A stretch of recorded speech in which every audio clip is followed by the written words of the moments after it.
Okay. Welcome everyone. Today I'm going to talk about teaching methods and I will highlight them one by one. So the term teaching methods refers to the general principles, pedagogy, and management strategies used for classroom instructions and your choice of teaching methods depends on what you see is suitable for you, your educational philosophy, and as well as the class demographic.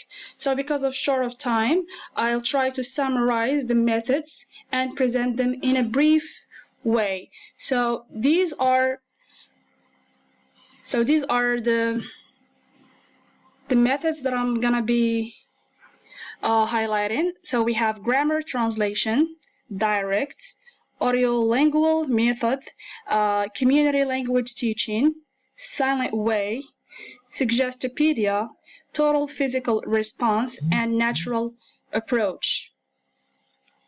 So let's start with the first one. So grammar translation method. So this method has been used to teach dead languages, Latin or ancient Greek, because people who are learning them have no chance in developing the four skills. So they focus only on reading and grammar. And I'm going to be sharing like the key features in the classroom. So classes are taught in the mother tongue with little active use of target language, and match vocabulary is taught in the form of lists of isolated words. And thirdly, long elaborate explanations of grammar application. Secondly, we have direct method. So towards the end of the late hundreds, the revolution of language teaching philosophy took place that is seen by many as the beginning of modern foreign language teaching. So teachers began to experiment with new ways of teaching language. And some of the key features like new teaching points are taught through modeling and practice. Concrete vocabulary is taught through demonstration, object and pictures. Abstract vocabulary is taught by isolation of ideas. Both speech and listening comprehension are taught, and correct pronunciation and grammar are emphasized. And we've got here the audiolingual method. So it comes from the World War II, when America became aware that needed people to learn foreign languages very quickly as part of several military operations. And the Army method was suddenly developed to build communicative competences in translators through very intensive language courses focusing on oral skills. So new material is presented in dialogue form, and this is one of the key features of this method. And grammar is taught by inductive analogy rather than deductive explanation. Vocabulary is strictly limited and learned in context. So I'm gonna move on and let's have a look at the community language learning.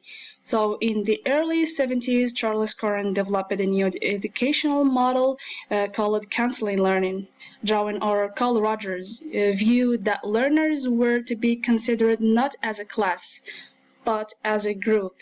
Curran's philosophy didacted the students were not to be thought for as clients. And some of the main key features for this method is that students are to be considered as learner-client and the teacher as a teacher-counselor. And the relationship of mutual trust and support is considered essential to the learning process. And the students are permitted to use their native language if they want. The silent way in the 60s and in the form of the cognitive code and educational trend known as discovery learning. Students have to be more responsible on learning, and learning wasn't all about mimic and the good habit information. This method has some main key features that are still used till nowadays. So as, for example, learning is facilitated if the learning discovers or creates rather than remember and repeats what is to be learned. And learning here is facilitated by companion physical objects. It's also facilitated by problem solving, critical thinking, involving the material to be learned. Suggestopedia, it was discovered in the late 70s. A Bulgarian physiologist by the name of Georgy Lozanov introduced the contention that students naturally set up a physical barrier to learning based on fears that will be unable to perform and are limited in terms of their ability to learn. So one of the key features for this method is that the teacher assumes the role of complete authority and control in the classroom. Students are encouraged to be childlike, take mental trips with the teacher. So I just mentioned here two key features, and now let's move to the total physical response, and which I use a lot in my classroom.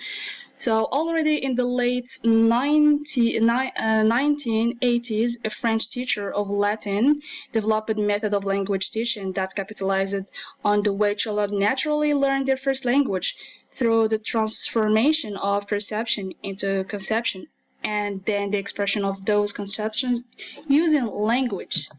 I'm gonna just mention here one or two of the key features because we don't have much time.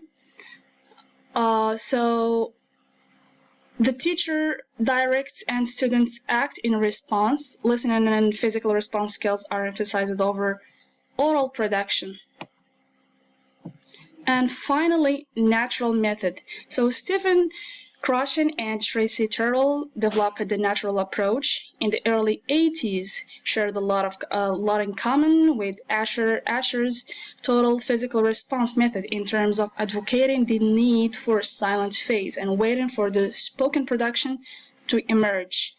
And one of the main key features for this method, we've got actually three. So pre-production developing listening skills.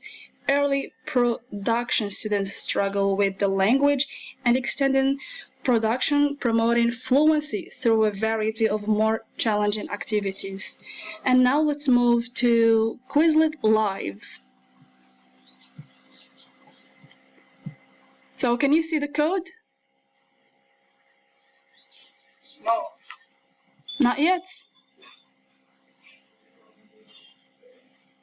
So the code is 4. Wait a minute, Miriam. Can you see my screen? Yes, I see my screen. Yeah, so this is the code. 4. Key features. Ah, okay. So the code is 4, 2, 5.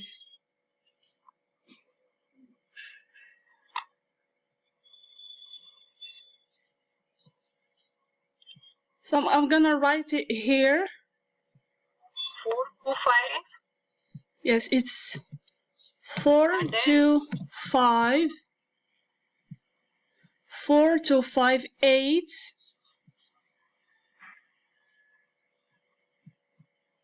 4 to 5, 8, and then 8, 5, 6. 4 to 5, 8, 5, 6. Yes.